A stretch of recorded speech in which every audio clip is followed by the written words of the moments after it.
Right. What's going on then, mate? I'm seeing some news. Yeah, got a bit of a twinge to my hand.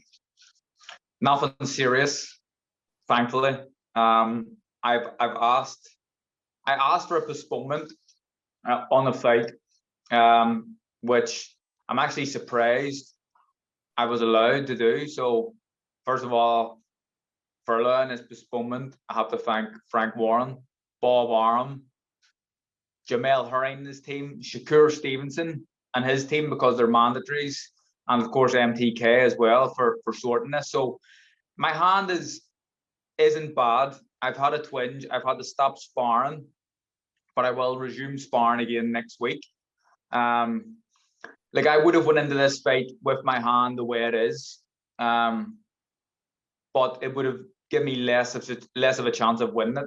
If I rest and do what the specialist has told me, I will be 100% ready and prepared to win this fight. And I can't afford to go into this fight.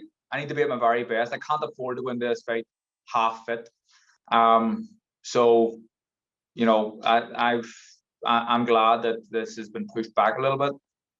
Is this the hand that you broke in Philadelphia? No, it's the other one. So I broke that hand in Philadelphia, and I had that broke going into the McCreary fight, and then I broke this one in the McCreary fight.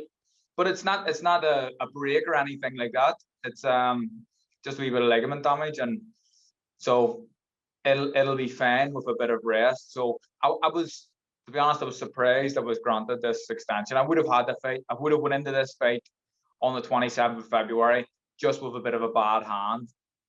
That's it. But now I've been allowed this. Gives me time to rest, and I'll be fully fit.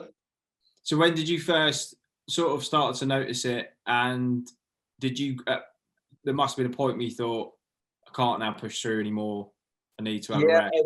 It was about what day are we now? What day is this? Wednesday. Wednesday, the 17th. Yeah. It was about the 6th, about 11 or 12 days ago, something like that. Okay.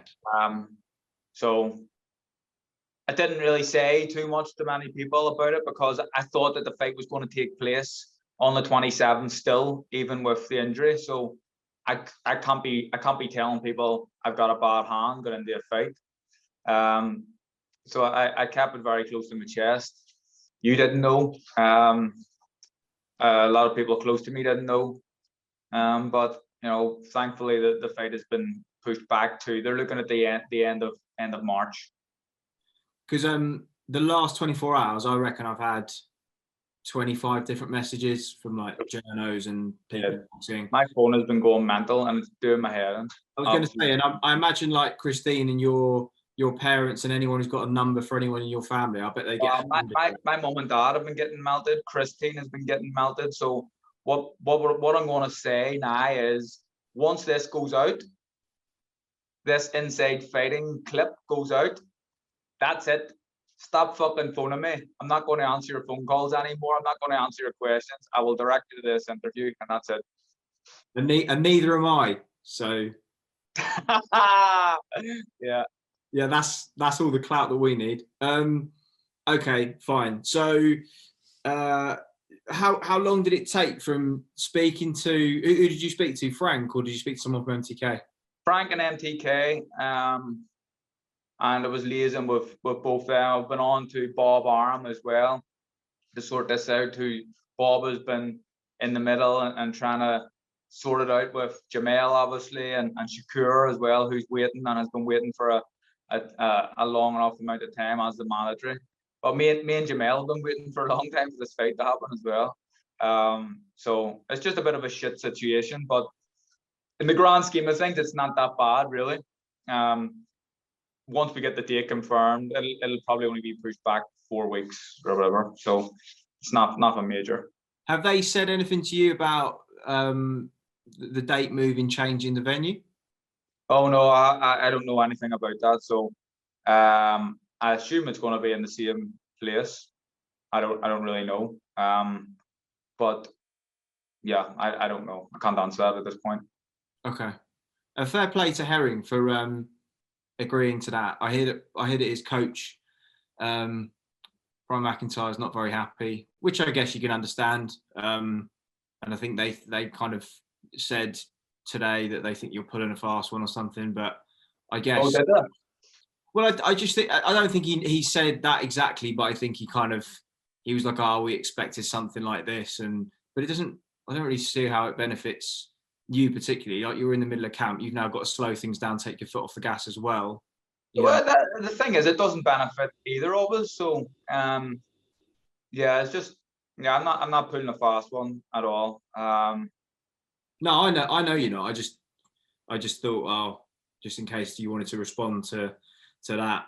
And you can understand why people get suspicious. Of course, do you know what? I completely understand it. These people, they don't know me, but they know boxing, and it is a fucking dirty business. And I suppose when you've been around boxing for so long, like Bomac and Jamel and everybody else, you don't believe anything you fucking hear. You know what I mean? It's all, everything has a wee bit of suspicion and doubt hang over its head. So it is what it is. I can't do anything about it. I'm just thankful that the fight is still going ahead. Cool. So been a bit of not a great week for you, is it? Because obviously Billy McKee passed away over the weekend. Very sorry to hear that. Yeah, no, thanks, mate. It's been hard.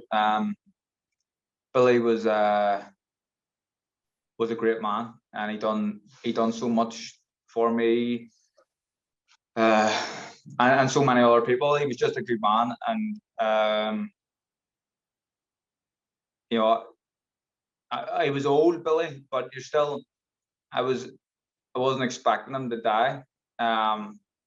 He had a bit of an illness, but I was expecting him to get better from it, and everyone else was, and it's just very, very sad. The last time I seen him was before Christmas, so I hadn't seen him really in a long time, and he's the biggest influence I've ever had on my career, and I owe him so much. In episode 2, your dad talks about him at the beginning about all the countless mornings where he would get up really early with Billy and take you to, amateur shows and your sort of early fights. Do you remember a lot of that sort of stuff? I remember it all, traveling up and down with Billy everywhere. Like Billy, I've heard stories of amateur boxers who get grants and get funding from the Irish Boxing Association or the Irish Sports Council, and their coaches were taking some of the money off them for the travel, which you can expect if they're traveling up and down, and the coaches would take a little bit of that money just to accommodate that. Billy McKee never took a penny off me in my life, ever. He actually gave me money when I used to go on trips, so he was out of pocket, me going on trips. He helped me so much. Such a great man, honestly. The best I ever knew, really, full of wisdom. Hated the pro game, like so many kind of old school amateur guys do. Really hated the pro game. But Billy was a great guy. I got a really nice text from his son, and I wished, obviously I was sending a message of condolence to his son Willie, and he texted me back and he says he's a great memory of being in the club. Willie used to train in the club to keep fit. He says, I was a kid sparring. I had gloves on, probably up over my elbows, sparring some other lads.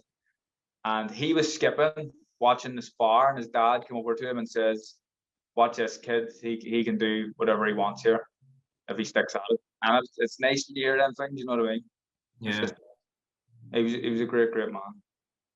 Well said, mate. All right. Well, I guess I might come up and see you maybe next week or something. But rest up. So what are you can you hit paddles or anything at the moment? Or paddles, yeah. Paddles now. Yeah.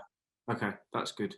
I'll start sparring next week, feeling much better. I'm doing all my stuff to help speed up the repair process. So I'll be fine. And I guess Anto will still headline the 27th as he would have been chief supporter. Is that right? I assume so. It was a big bill. It'd be a shame for it to fall apart completely. So Yeah. I assume that Anto will, yeah. Yeah, and it's not like they're suddenly losing loads of ticket sales from you dropping out. No, it's not, and that's another thing. I spoke about this. Like, it's when I fought McCreary, in Vegas, I probably shouldn't have had that fight, and I went into the fight with a broken hand. But because people had traveled halfway across the world to watch me, there was no way I was pulling out. Like, I wasn't prepared to pull out. And McCreary is a level below, a couple of levels below, probably Jamel Herring. So I can't afford to be half ready for this guy. I need to be firing on all cylinders, and that's what I will be. Whenever this fight happens, end of March, early April, whatever date they're talking about. All right, mate. Nice one. Well, thanks for the update. Is there anything else you need to talk to us about? No? No, that's it. All right, cool. I'll catch up with you again soon. All right. All right, mate. Cheers, boss.